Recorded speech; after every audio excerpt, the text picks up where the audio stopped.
राम जय जय सिया राम। बोल सियावर रामचंद्र जी की जय। पवन सुत हनुमान की जय।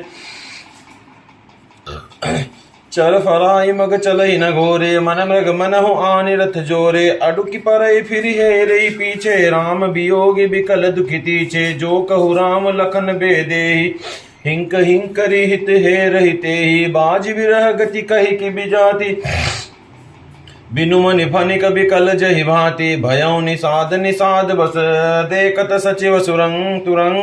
बोली सुसेवक शरी तब, दिखे सारथी संग। सियावर राम जय जय राम। गुह सरता सारथी फिरें पचाई, बिरहु विषाद बरन नहीं जाई। चले अवध लई रथई निषादा, होई छनई छन मगन विषादा। सोच सुमंत्र बिकल दुख दीना, दिग जीवन रघुबीर बिहीना। रहई न अंतहु अधम शरीरु, जसनु लहउ बिचुरत रघुबीरु। भय अजस अग भजन प्राणा, कवनु हेतु नहीं करत पयाना। अह मंद मनु अवसर चूका, अजौ न हृदय होत दुई टूका। मिजी हाथ सिर धूनि पछिताई, मनहु कपन धन राशि गवाई। बिरिद बाधि बर बीरु कहाई, चले समर जनु सुबट पाई।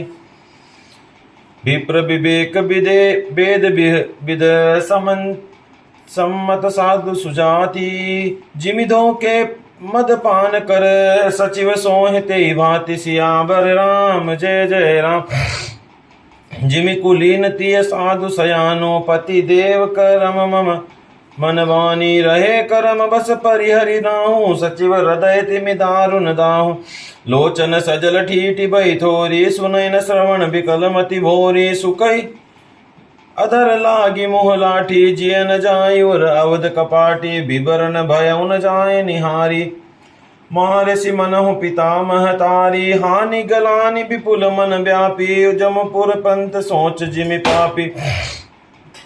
बचन न आव हृदय पछितावा, अवध काहे में देखत जाए। राम सहित रथ देख जोहाई, सकचुय मोहि बिलोकत सोय। धाई पूछी है मोहि सब, बिकल नगर नर नारी। उतरी देव में सब तब, हृदय ब्रज बैठारी। सियावर राम जय जय राम। घोड़े तड़फड़ाते हैं और रास्ते पर नहीं चलते, मानो जंगली पशु लाकर रथ में जोत दिए हो। वे श्री रामचंद्र जी के वियोगी घोड़े कभी ठोकर खाकर गिर पड़ते, कभी घूमकर पीछे की ओर देखने लगते हैं। वे तीक्ष्ण दुख से व्याकुल है। जो कोई राम लक्ष्मण जानकी जी का नाम लेता है, घोड़े ही कर उसकी ओर प्यार से देखने लगते हैं। घोड़ों की विरह दशा कैसी कही जा सकती, वे ऐसे व्याकुल है जैसे मणि के बिना सांप व्याकुल हो। मंत्री और घोड़ों की यह दशा देखकर निषादराज विषाद के वश हो गया। तब उसने अपने 4 उत्तम सेवक बुलाकर सारथी के साथ कर दिए। निषादराज गुह सारथी को पहुंचाकर लौटा। उसके विरह और दुख का वर्णन नहीं किया जा सकता। वे चारों निषाद रथ लेकर अवध को चले। वे भी क्षण ऋण विषाद में डूबे जाते थे। व्याकुल और दुख से दीन हुई सुमंत्र जी सोचते हैं कि रघुवीर जी के बिना जीने में धिक्कार है। आखिर यह अधम शरीर रहेगा तो ही नहीं। अभी श्री रामचंद्र जी के बिछुड़ते ही टूटकर इसने यश नहीं ले लिया। यह प्रण अपयश और पाप के भाड़े हो गए। अब ये किस कारण कुछ नहीं करते। हाय नीच मन, मौका चूक गया। अब भी तो हृदय के 2 टुकड़े नहीं हो जाते। सुमंत्र हाथ मल मल कर और सिर पीट पीट कर पछताते हैं, मानो कोई कंजूस धन का खजाना खो बैठा हो। वे इस प्रकार चले मानो कोई बड़ा योद्धा वीर का बाना पहनकर और उत्तम सूरवीर कहलाकर युद्ध से भाग चला हो। जैसे कोई विवेकशील द्वैत का ज्ञाता, साधु सम्मत आचरणों वाला और उत्तम जाति ब्राह्मणों धोखे से मदिरा पी ले वे पीछे पछताते हैं, उसी प्रकार मंत्री सुमंत्र सोच कर रहे हैं। जैसे किसी उत्तम कुलवाली साधु स्वभाव की समझदार और मन वचन कर्म से पति को ही देवता मानने वाली पतिव्रता स्त्री को भाग्येश पति को छोड़कर रहना पड़े, उस समय उसके हृदय में जैसे भयानक संताप होता है, वैसे ही मंत्री के हृदय में हो रहा है। नेत्रों में जल भरा है, दृष्टि मंद हो गई, कानों ने सुनाई नहीं पड़ता। व्याकुल हुई बुद्धि बेटी काने हो रही है। होठ सूख रहे हैं और मुंह में लाठी लग रही है, किंतु प्राण नहीं निकलते क्योंकि हृदय में अवधि रूपी किवाड़े लगे हैं।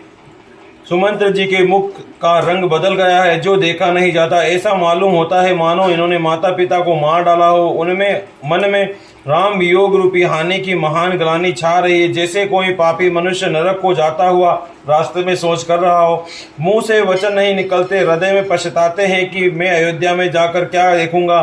श्री रामचंद्र जी से शून्य रथ को जो भी देखेगा वही मुझे देखने में संकोच करेगा। नगर के सब व्याकुल स्त्री पुरुष दौड़ दौड़ कर मुझसे पूछेंगे, तब मैं हृदय पर वज्र रखकर सबको उत्तर दूंगा। बोल सियावर रामचंद्र जी की जय, पवन सुत हनुमान की जय, उमापति महादेव।